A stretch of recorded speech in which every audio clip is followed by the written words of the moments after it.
Halo, Halo, selamat pagi, jumpa lagi dengan kita, Sister Rika Sista Nita. di Simak Sinau Sinau Emak-emak. Setelah 2 minggu ya, mohon maaf. Iya. Kemarin itu ada masalah apa ya?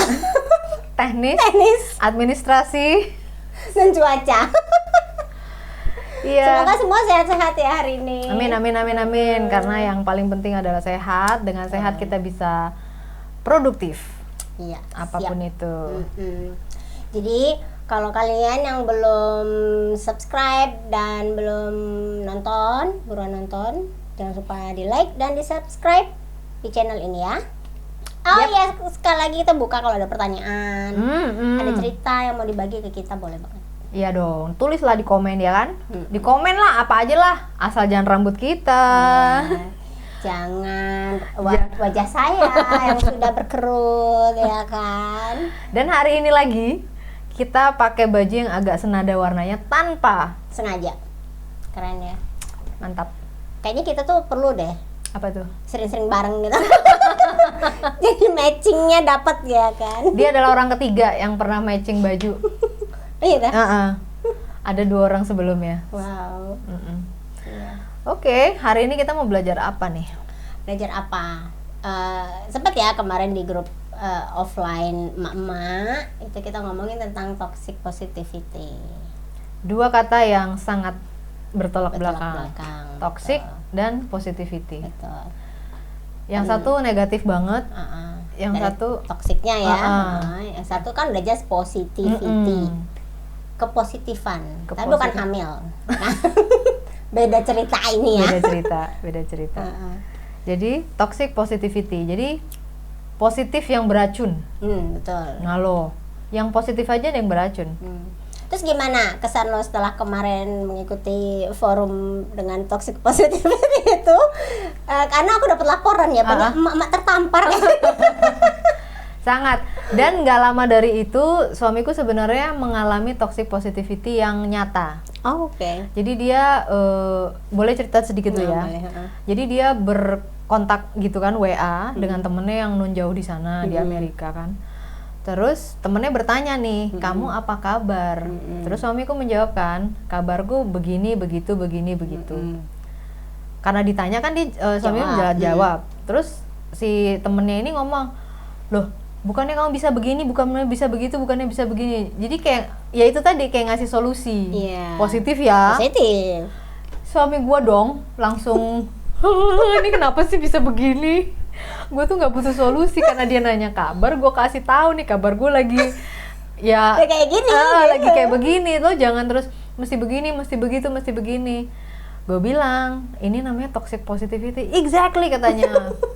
Gue tuh nggak terus ya gue juga banyak refleksi sih. Banyak refleksi terhadap gue sendiri, terhadap pasangan, terhadap anak. Pusing juga ya, Bo.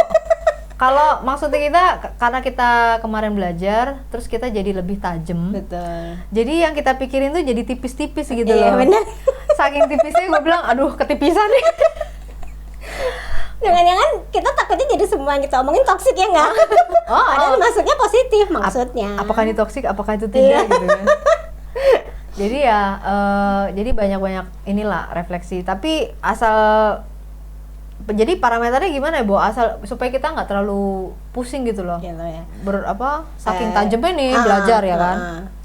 Ya itu tadi kita punya pisau ini udah tajam. Kan yang kita lakukan adalah hati-hati.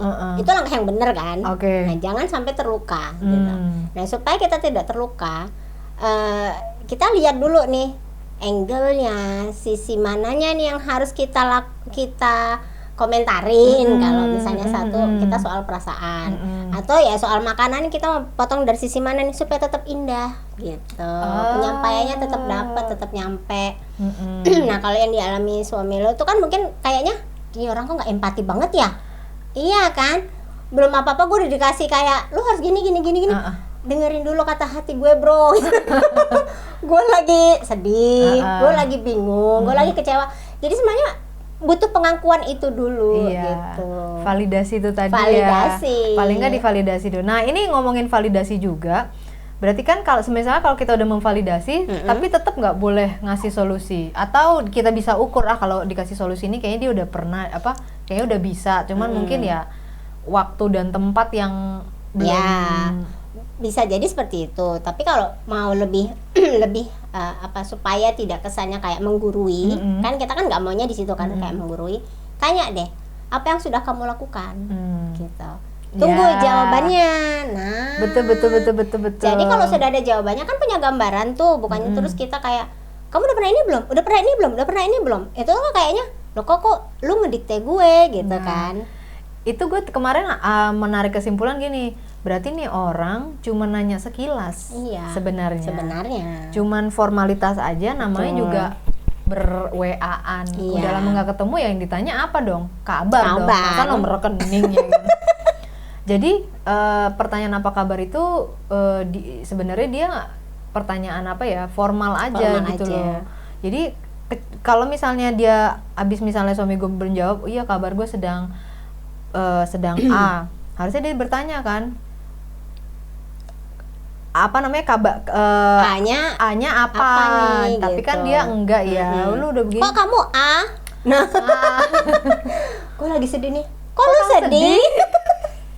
Ibunya nggak tahu kenapa gue sedih. Kayak postingan lu baik-baik aja deh gitu. Iya kan? Jangan percaya Instagram. Tapi mungkin juga background temennya suami juga ini sih, karena pekerjaannya juga dia mungkin seorang yang punya posisi. Jadi mungkin langkah selanjutnya tuh kayaknya kayak mau ngeberesin gitu. Jadi lu udah gini gitu. Jadi background juga ini ya, profesi dan keseharian lo juga mempengaruhi apa yang keluar gitu kan. Ya itu kan lekat sama kita, mama tukang atur. Nah ya kan, kita kan maunya nih anak-anak teratur nih, suami teratur biar hidup kita tuh tenang. Bukan apa-apa. Jadi kadang-kadang yang terjadi itu, saking kita sering ngatur, kita lupa nih ketika kita ngatur, jangan-jangan anak kita lagi capek, lagi kesel, lagi marah ya kan. Harusnya kan validasi dulu, kamu mau bantuin nggak? Kalau nggak mau bantuin, kenapa? Aku tuh lagi capek. Oke, capek kenapa? Ya dicari lah, walaupun endingnya ya udah kalau udah nggak capek bantu ya. Ini kenapa mama itu nggak boleh capek-capek banget sehari-harinya, karena dia harus menyisihkan sebuah ruang untuk memvalidasi banyak emosi. Termasuk emosinya sendiri. Iya nggak sih, Bo? Iya benar-benar. Karena jadi gue juga merasa hal-hal yang sekiranya bisa didelegasi, itu kalau bisa kita delegasi sih. Betul, setuju gue. Dan itu delegasi itu butuh waktu. Karena waktu adalah uang. Butuh uang ya. Kalau bisa didelegasi, sekiranya yang tidak bisa didelegasi, kerjakan sendiri, termasuk itu memvalidasi emosi anggota keluarga dan anggota tubuh kita. Makanya kan kita kemarin bicara toxic positivity itu, kita tuh kayak merasa berarti selama ini gitu kan. Kita merasa udah bener. Aku juga sebagai fasilitator merasa, oh iya ya, gue kayaknya kemarin barusan ngelakuin deh gitu. Ini Bo, kadang-kadang kita kalau fasenya anak-anak, tumbuh kembang anak-anak, kan dia tengkurep, terus merangkak, menaruh lututnya di atas lantai itu sangat penting. Betul. Karena dia membangun kekuatan untuk bisa duduk ya kan. Nah, kita itu seringnya lupa, karena validasi emosi segitu sepelenya sering kelewat karena kita pikir udah kali gitu. Ternyata sampai kita, karena akhirnya kita belum bisa menerima diri karena belum divalidasi. Kita belum bisa berdiri karena kita belum merangkak itu tadi. Betul. Walaupun mungkin nggak butuh waktu banyak untuk memvalidasi. Anak-anak tumbuh balita kan merangkak kan nggak lama, pendek tapi penting fase itu. Sama seperti kita penting untuk memvalidasi dulu fasenya urutannya, sekuensnya.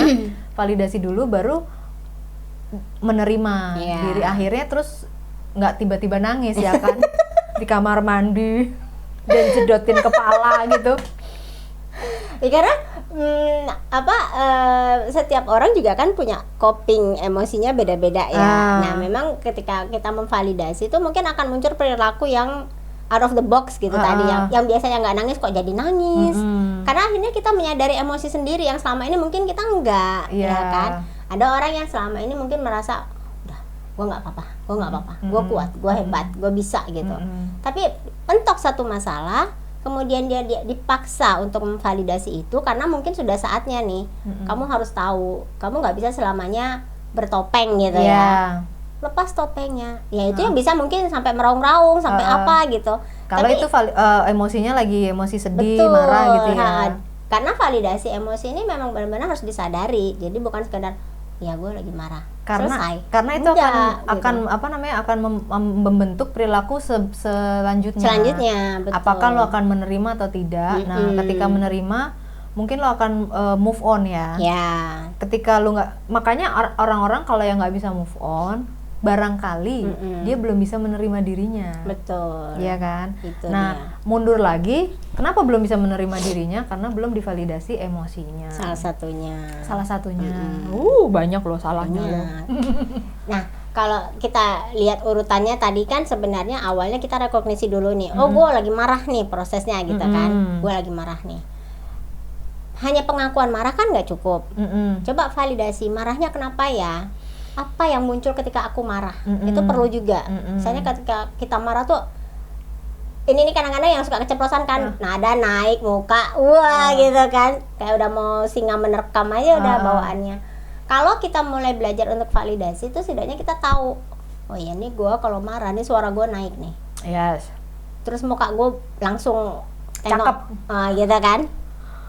Sebenarnya tanpa harus kita tunjukkan tuh anak atau pasangan atau orang itu sebenarnya udah bisa baca, ya kan?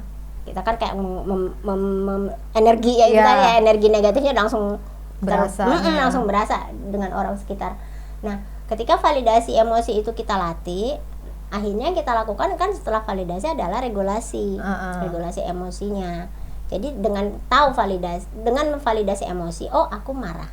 Kalau aku harus ngapain? Nah, regulasinya yang bekerja.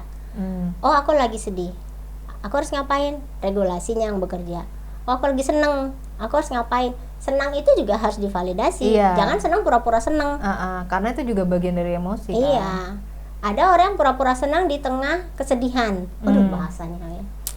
Pura-pura bahagia. Pura-pura bahagia itu capek loh. Capek banget. Berarti kalau mengenai regulasi, berarti menekan rasa itu juga bagian dari meregulasi. Kita nggak menyebutnya menekan, tapi lebih kayak lebih enaknya bukan menekan sih. Kalau menekan sebenarnya bukan regulasi, itu lebih repressing emosi, malah nggak boleh gitu. Kita bisa memunculkan sedikit demi sedikit memorinya. I see. Jadi supaya nggak belum. Supaya nggak meledak. Nggak meledak. Jadi munculkan sedikit-sedikit. Makanya tadi dalam fase memvalidasi kan kita kenali dulu nih. Jangan-jangan gue nggak marah doang nih. Gue ada marah dan kesal. Dan sebenarnya gue ada benci. Nah, di breakdown tuh satu-satu. Keselnya kenapa? Dicari peristiwa yang menyebabkan kesal.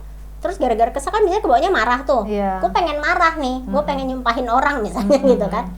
Tapi ntar dulu, ini orang pantas nggak gue sumpahin untuk masalah yang sebenarnya mungkin sepele misalnya. Ini kenapa orang kalau ketika misalnya kita ambil emosi marah, kenapa banyak yang nahan untuk tidak meledak? Karena bisa menimbulkan nanti mungkin pas kepalanya dingin harusnya mungkin nggak segitunya kali. Jadi jangan sampai nyesel. Karena menyesal kemudian tiada berguna. Menyesal di depan itu pendaftaran, kalau di belakang penyesalan. Ya. Jadi balik lagi ke toxic positivity. Ketika ambil aja kasus lah ya. Misalnya gue datang ke lo nih, gue lagi sedih. Tapi gue ada loh orang nggak percaya kalau ada seseorang tuh lagi sedih karena kan selalu terlihat bahagia misalnya. Kayak nggak ada masalah hidupnya. Kayak nggak ada masalah hidupnya. Itu agak berat untuk berempati ya, Bo. Apalagi ngeliat postingannya gitu. Kok bisa sih postingannya kelihatan bahagia tapi dia mengaku sedih gitu. Itu kayaknya mau berempati tuh agak susah. Betul. Kayak seperti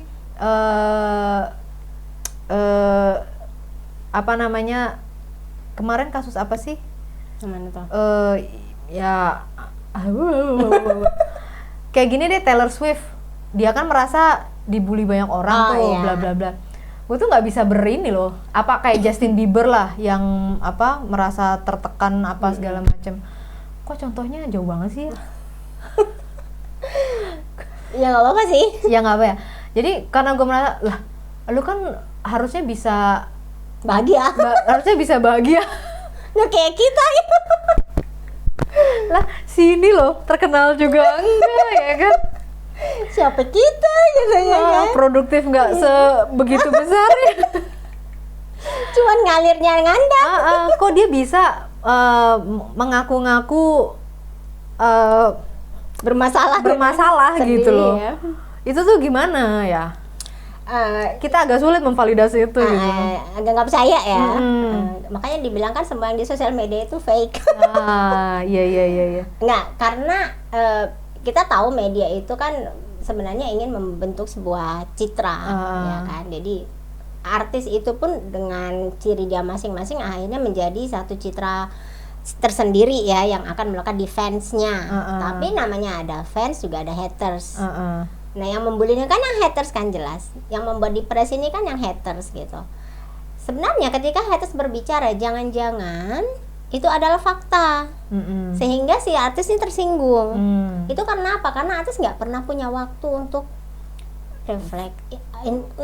introspeksi diri. Nah, introspeksi itu bagian dari validasi ya? Bagian dari validasi, dari proses validasi, introspeksi diri. Dia nggak sempat dengan jadwal yang padat, lelah, capek, tidur. Jangan-jangan di saat lelah itu dia sebenarnya pengen marah. Tapi karena terlalu lelah, marahnya tertunda. Atau kadang-kadang dia mungkin kayak kesel lah sama salah satu tim, dia nggak bisa ngomong. Karena kalau dia negur nanti proses semuanya kacau nih. Akhirnya dia menunda. Proses menunda itu yang jadi tumpukan emosi. Itu sebenarnya terjadi di keluarga besar ya. Ketika kamu datang single gitu.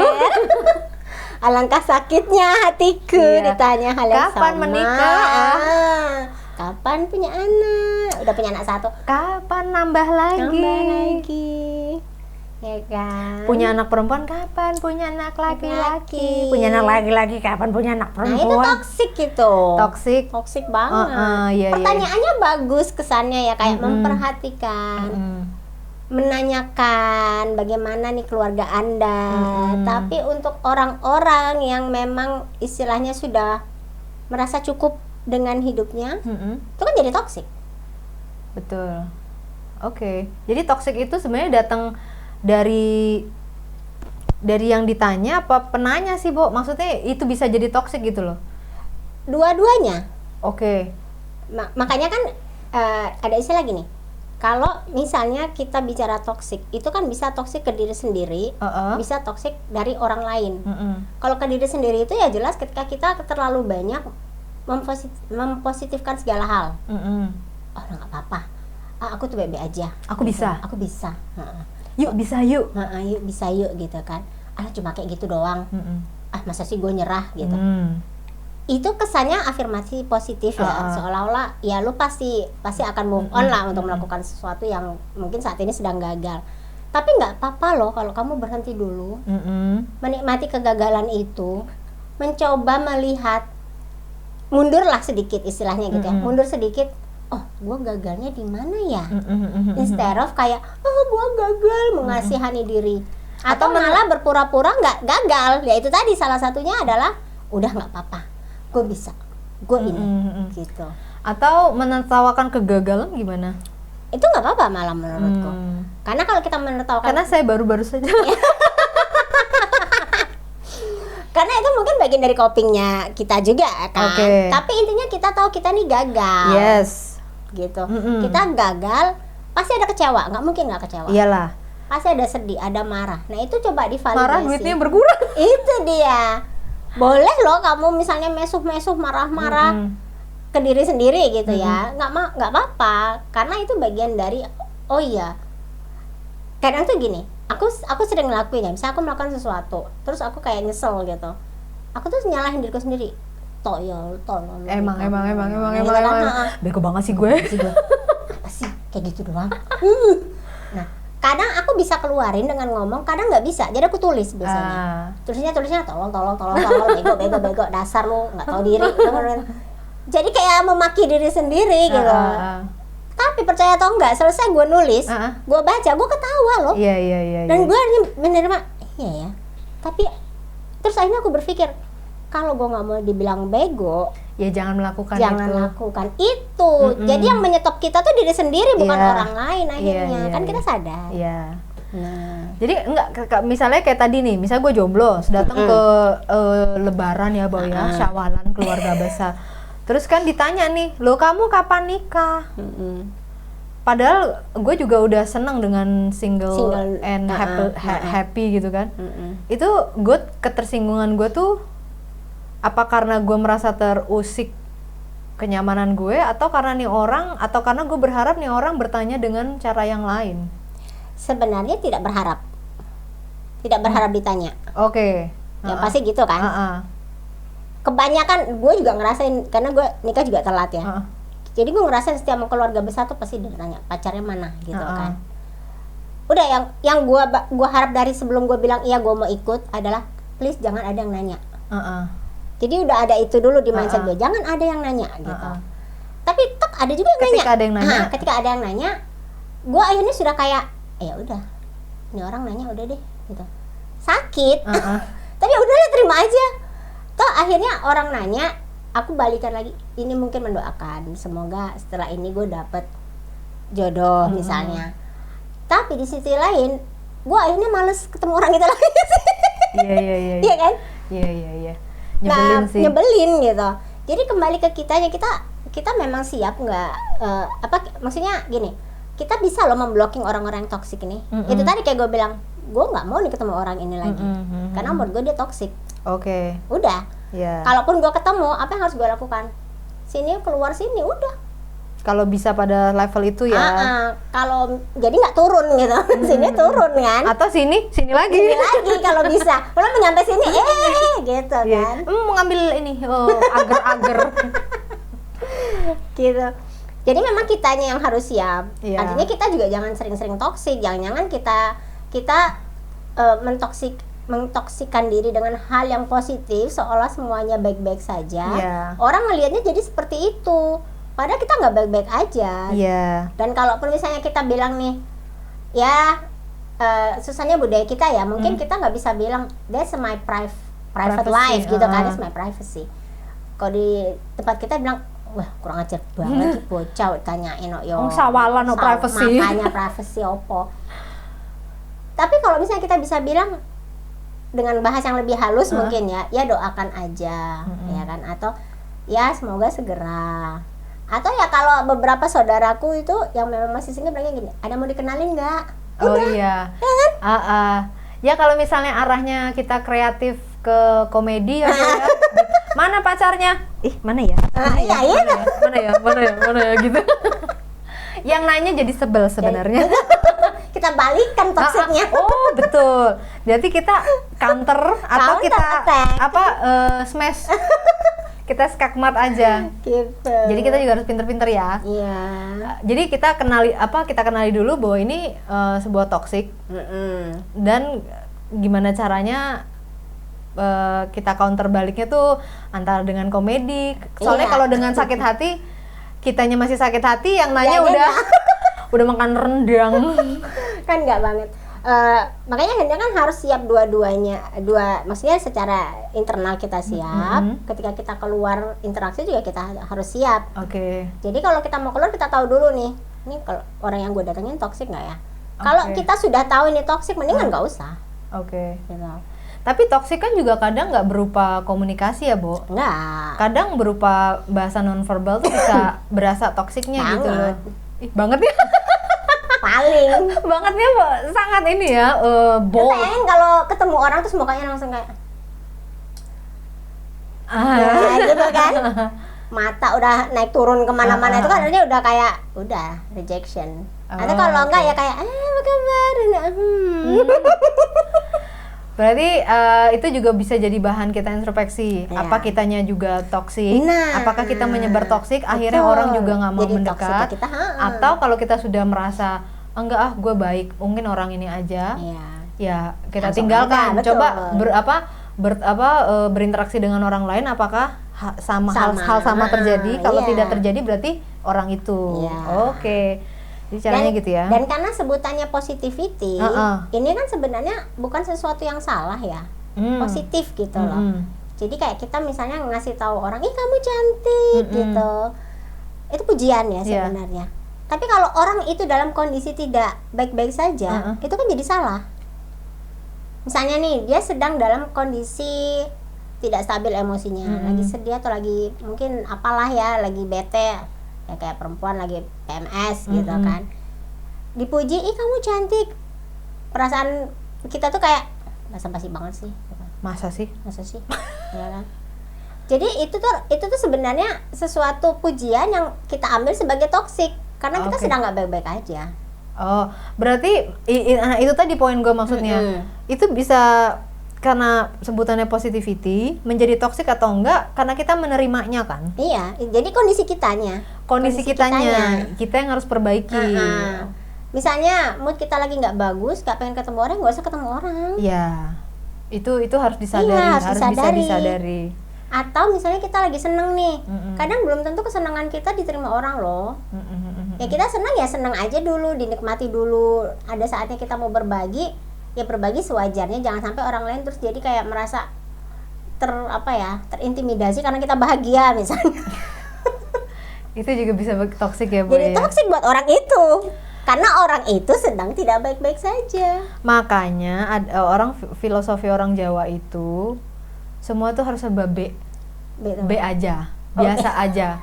Jadi ketika lo sedih, nggak usah sedih banget. Ketika lo bahagia, bahkan lagi bahagia pun nggak usah bahagia banget. Karena sedih dan bahagia itu juga bisa menular. Menular kalau penularannya tidak tepat, itu bisa jadi penyakit. Iya betul. Penyakit hati. Kayak nih, kalau kita bicara dengan konteksnya dengan interaksi dengan anak nih, misalnya aku pernah baca tuh di salah satu, aku lupa IG apa TikTok gitu ya. Terus ada ayah tuh bertanya sama anaknya, gimana tadi hasil ujiannya? Wah Pak, aku cuma dapat 40 katanya gitu. Wah hebat ya, kata bapaknya. Gue langsung sejenak membaca teks, ini nggak salah baca gue. Tergantung sih Bu, pertanyaannya 5 atau 10. Oh iya juga sih. Ya katakan misalnya aku 40 dari 100 gitu kan, 40 dari 100. Terus bapaknya, wah hebat ya gitu. Bapak nggak marah? Ya enggak. Lain kali selanjutnya tolong ditambah sedikit angkanya. Gitu. Jadi bapaknya meminta anaknya naikin angkanya. Bukan kemudian bilang dasar lu kurang belajar, kurang usaha atau BEGO gitu kan. Enggak, malah enggak digituin gitu. Tapi justru dikasih tahu, oh yaudah nggak apa-apa, besok tambah lagi ya nilainya. Itu sebenarnya salah satu bentuk apresiasi, tapi ada toksiknya loh. Toksiknya di mana? Ya tidak melihat itu sebagai suatu kegagalan.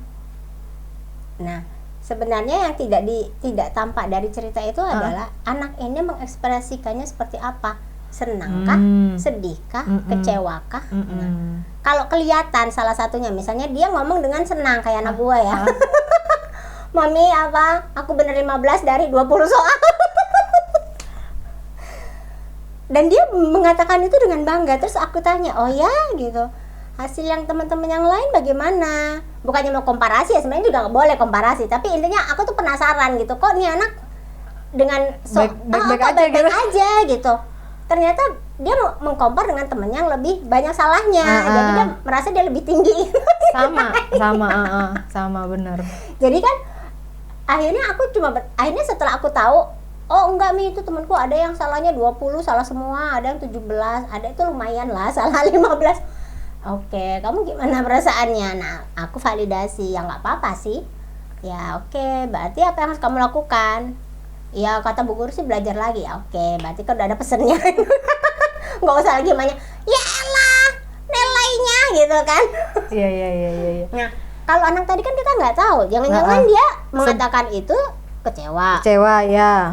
Kecewa, terus bapaknya malah bilang ya udah naikin ya angkanya. Kan berarti bapaknya nggak memvalidasi perasaan anaknya dulu. Bagus sih ya ceritanya, bagus. Sorry. Jadi background emosinya juga kita harus tahu ya. Kayak misalnya kan anakku juga lagi sibuk apa tuh karawitan buat apa kompetisi apa segala. Jadi dia bilang aku tuh banyak miss kelas. Jadi ada beberapa tuh yang gue nggak tahu sama sekali. Terus gue bilang, terus gimana dong? Oh ya udahlah, gimana nanti? Ya gimana ya? Ya udah gimana nanti?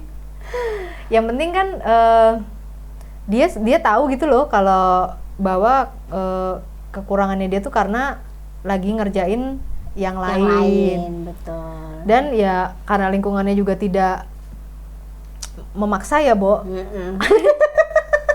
Jadi tidak ada pressure ya. Tidak ada pressure. Ada sih, mungkin kecil. Sangat kecil. Soalnya ya anak kita kebetulan temenan ya, bestian. Jadi sering curhat tuh sama anak gue. Katanya, kasihan nih temanku tuh capek. Dia bilang, aku tuh capek loh, aku tuh pengen quit salah satu, katanya gitu. Kenapa? Iya, aku sibuk banget jadinya. Itu anak gue tuh. Iya. Terus anak gue dalam hati anak gue bilang gini, syukur aku nggak keterima. Loh, ada yang ngomong gitu? Enggak, ada. Itu ada ngomong dalam hati. Ada cuma bilang, ya tetap semangat ya, kamu bisa gitu. Ya, itu kalau itu namanya anak-anak mungkin nggak ngerti bahasa kasih gimana ya, jadi intinya menyemangati aja deh temennya, didengerin. Oh iya. Ya, itu juga gue jadiin bahan pelajaran buat dia sih, supaya ketika dia memilih mau sesuatu tuh ternyata ya ada konsekuensinya gitu, biarin aja lah. Iya. Tapi itu ada bagusnya ya, jadi anak-anak juga belajar bahwa di balik tanggung jawab tuh ada konsekuensi loh, dari waktu, tenaga, dan termasuk emosi. Kamu akan terpengaruh nih karena lelah, kamu akan emosinya naik turun, bisa jadi. Ini kayak mau jawab pertanyaan gue dari pagi. Mungkin dia lagi capek kali ya kan. Iya. Nah, kita tuh sering missnya kayak gitu. Maksudnya sebagai emak mungkin karena kita mau semuanya smooth. Jadi akhirnya kita hanya tahu ini anak bangun mau berangkat sekolah, siap semuanya, oke, nggak ada masalah gitu ya. Tapi kalau kita peka dengan bahasa tubuh, kayak lo ceritakan pagi-pagi udah gak enak aja. Oh, ternyata ada sesuatu. Itu perlu divalidasi tuh. Bukan soal dia mungkin kayak kesel aja, badannya capek. Mungkin ada lebih dari itu. Kita harus perlu ngobrol lah dari hati ke hati. Iya. Jadi gak enak hati. Nah, kembali lagi jangan sampai toksik. Gimana kalau misalnya lo ngomong ke anak lo terus tiba-tiba lo jadi toksik, kira-kira kalimatnya apa? Yang jadi toksik? Kan dia ngeluh nih, mami aku capek misalnya. Kalau jadi toksik gini, masa gitu aja capek? Mami dulu loh. Nah iya benar. Ke sekolah aja jalannya, itu ke bis, turun dari bis masih jalan lagi. Kamu tuh aku antar loh tiap hari. Toksik ya? Toksik gitu. Atau kalimat lain gini, makanya pilih kegiatan tuh kira-kira, jangan semuanya mau diambil. Nah, ini kasih contoh dong supaya nggak toksik ya kan? Mami aku capek. Jadi capek ya? Sayang. Dipeyuk. Memang kegiatan kamu tuh memang sangat menguras tenaga. Namanya juga nyanyi, itu kan semua otot-otot. Pasti capek ya, dari pagi udah belajar, terus latihan. Nah, terus apa yang bisa kamu lakukan nih supaya mengurangi capekmu? Sebenarnya tanyakan itu dulu. Jadi kita udah tahu dia capek, kita validasi, tanyakan dia mau apa untuk mengurangi capeknya. Jadi kita fokus ke yang itunya, masalahnya dia gitu. Misalnya dia bilang, aku pengen besok nggak sekolah, gimana yo? Ya nggak apa-apa. Asal dia tahu tapi biasanya nggak mau sih. Iya nggak mungkin karena terlalu banyak tanggung jawabnya. Iya. Waduh, sepele sih ya ini ya, Bo. Sepele tapi terjadi sering. Iya. Di semua lapisan. Betul. Di semua area. Iya. Jadi kalau mungkin bisa disadari sedikit, betul. Bisa dikurangi sedikit, iya. Lama-lama tidak jadi penyakit. Iya. Dan karena kan kita memang hidup di toxic positivity culture ya. Budaya kita tuh kental banget dengan toxic positivity ini gitu. Ora opo-opo. Belum apa-apa udah dibilang nggak apa-apa. Padahal boleh bilang nggak apa-apa setelah divalidasi. Betul. Diakui bahwa rasa kecewa itu memang ada. Baru kita bilang iya memang kalau misalnya kita iya memang hidup ini memang mengecewakan seringkali. Iya. Tapi kita harus move on. Itu juga bisa kan? Kalimat itu lebih baik daripada kita ujuk-ujuk langsung ke udah move on aja. Iya, betul. Jadi pelajaran sedikit tentang yang bisa mungkin berdampak sangat besar. Ya. Karena kan kemarin kan banyak tuh yang minta diulangkan. Maksudnya kok di real life kita banyak banget ya, karena budaya kita memang kental sama itu gitu. Anak-anak nggak boleh nangis. Cowok cengeng, cowok kok nangis. Nggak apa-apa loh cowok nangis ya kan.